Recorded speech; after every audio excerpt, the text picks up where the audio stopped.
خريطة شهر رمضان بالنسبة للقناة الأولى. إن شاء الله الافتتاح كل يوم هيكون الساعة 12:30 في فترة الظهيرة، ما عدا يوم الجمعة هيكون الإرسال هيبدأ الساعة 10 صباحا، ومن 1 لحد 2:30 هيكون في برامج تعليمية. أما كل يوم في فترة الظهيرة الساعة 2:30 إن شاء الله بنقدم فيلم عربي علشان تسلوا صيامكم معاه. بعد كده الساعة 5:15 في مسلسل للأطفال.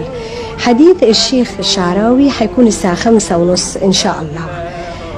الساعة 6:30 بنقدم لأطفالنا الأحباء مسلسل بوجي وطمطم اللي هم بيحبوه وبينتظروه دايما.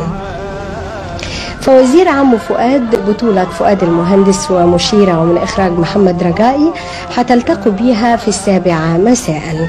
والساعة 7:15 برنامج جديد بعنوان أشياء مرفوضة من إخراج شكري أبو عميرة.